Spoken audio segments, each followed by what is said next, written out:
Halo teman-teman semuanya, ketemu lagi dengan Roy di sini. Di video kali ini saya mau sharing view saya mengenai kondisi apakah market kita sedang jelek dan kita coba lihat dari berbagai sisi ya teman-teman. Seperti biasa, konten ini sifatnya investment research, bukan aja kalau jual beli, tidak ada niat saya untuk menjatuhkan stakeholders tertentu.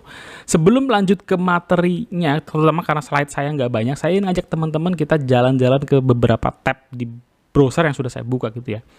Pertama adalah saya ingin menunjukkan gambar ini ya, berita ini mengenai BEI yang ingin mengkaji soal full call auction atau FCA gitu ya.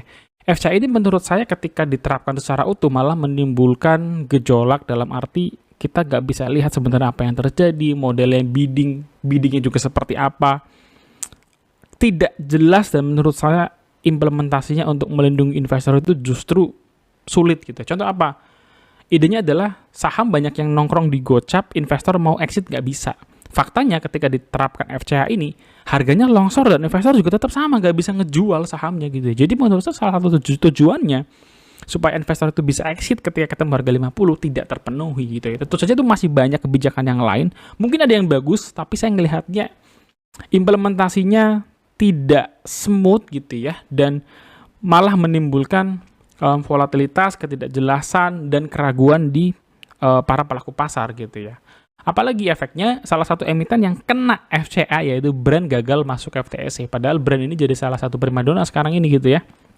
Sahamnya naik terus, kemudian sudah digadang-gadang masuk FTSE, gagal gara-gara masuk FCA. Ini juga malah merugikan karena market kita sedang sepi, ada investor asing yang lagi intens ingin akumulasi saham brand mungkin, tapi malah gagal lah, kecegat gara-gara mereka dimasukin ke dalam papan FCA, papan pemantauan khusus gitu ya, sehingga ya nggak pas aja momennya ketika ada saham yang padahal sedang jadi primadona.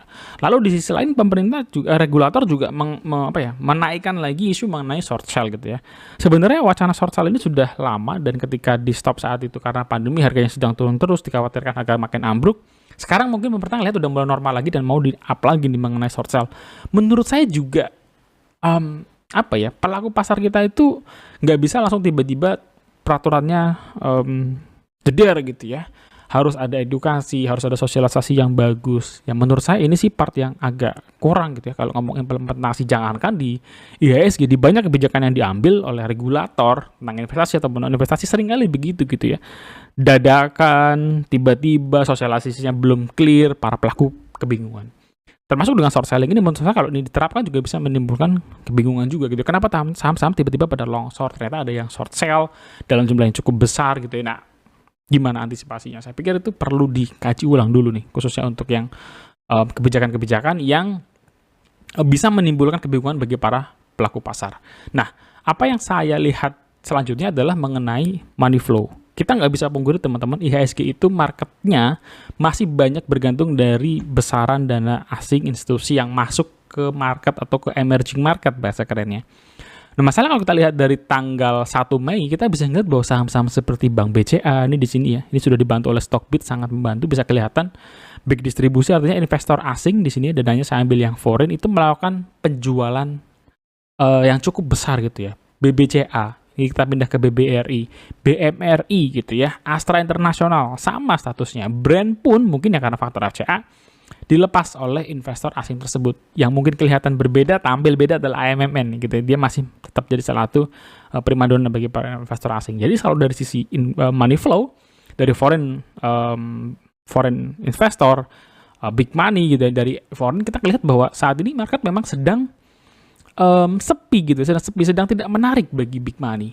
JP Morgan juga memberikan pandangan mengenai kondisi saat ini bahwa mereka memotong rating saham di Indonesia gitu ya, bahwa kelihatannya wah market sedang sepi nih, sedang nggak bagus, sehingga diturunkan peringkat rating sahamnya.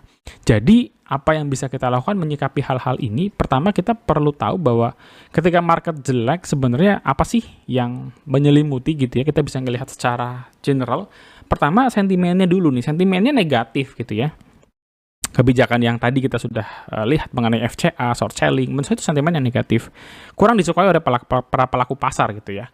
Yang kedua, money flow. Money flow-nya juga kita lihat terbatas gitu ya. Para investor asing, big money ini malah sedang exit dari IHSG. Jadi ini tentu saja ini bukan hal yang bagus, meskipun ada yang bilang bahwa saatnya nih investor retail menguasai, tapi pada faktanya kita nggak bisa mengabaikan pentingnya peran dari big money dan investor institusi tersebut. Yang ketiga, kalau kita bicara dari sisi individual stoknya pun gitu ya, performanya juga ya B aja gitu ya. Kalau ada yang turun, menurut saya turunnya masih wajar. Kalau ada yang naik juga naiknya nggak outstanding gitu. Jadi biasa saja. Tiga hal ini menurut saya lengkap sudah gitu ya. Kalau dari sisi negatifnya, sentimennya negatif, dari sisi money flow-nya kurang, dari sisi individual stock juga standar aja. Jadi apa yang bisa kita lakukan sebagai seorang investor menyikapi hal ini? Kalau saya, salah satu action plan saya adalah nggak ngelakuin apa-apa gitu ya. Jadi teman-teman nggak ngelakuin apa-apa itu adalah salah satu action plan kita di IHSG. Dan kalaupun kita ingin gitu ya beli ngelihat saham-saham sudah mulai pada turun, maka belilah dengan santai, bagi jadi beberapa kali alokasi pembelian.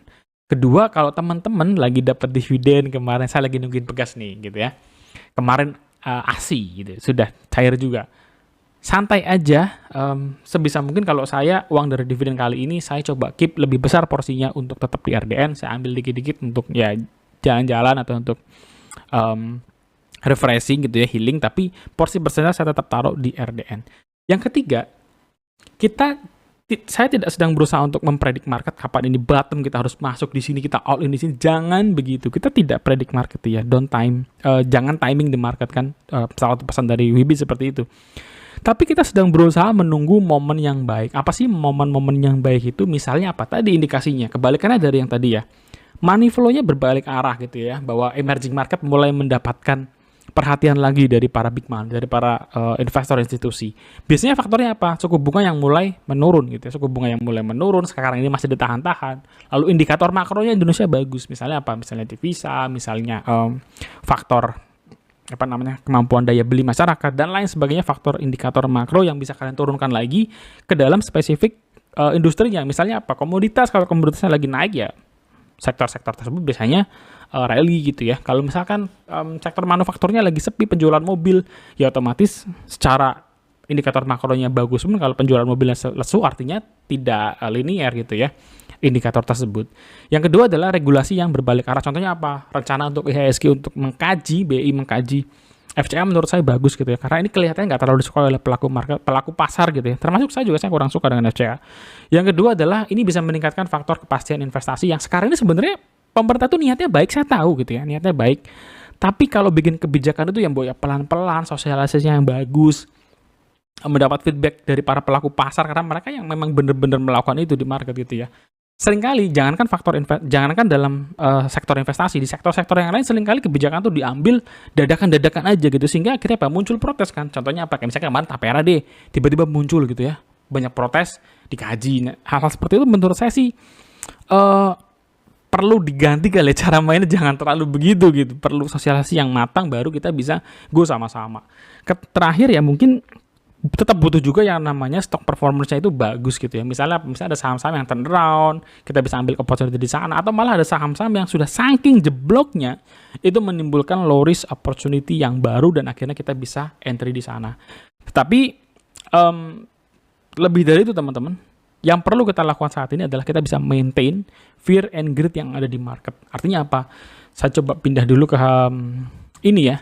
Teman-teman, 2021 ada berita di CNBC, Morgan Stanley, dia bilang saham Bank Jago bisa 21.000 gitu ya. Kalau kita bandingkan dengan yang ini, mengenai rating IHSG yang turun, ini kesannya fear gitu ya. Sentimennya cenderung fear, kalau yang ini cenderung greed, bikin orang-orang pada HK gitu ya. Jadi penting sekali buat kita teman-teman untuk bisa mengendalikan fear and greed di dalam market. Sekalipun kita ingin mempraktekkan be greedy saat market fear, ya, be greedy saat market fearful, teman-teman tetap hati-hati.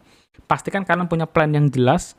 Plan yang jelas itu kalian ikuti gitu ya. Kalian sudah yakin ini rencananya, sehingga ketika terjadi hal-hal yang di luar dari planning kalian, bahkan seharusnya hal-hal tersebut sudah masuk dalam rencana, kalian masih bisa survive, nggak kepikiran, nggak ganggu tidur kalian tetap enjoy, happy, kalian bisa santai dengan hal-hal pekerjaan utama kalian gitu ya. Dan pada intinya apa yang terjadi di market saat ini, penurunan saat ini tidak mengganggu psikologi kita sebagai seorang investor.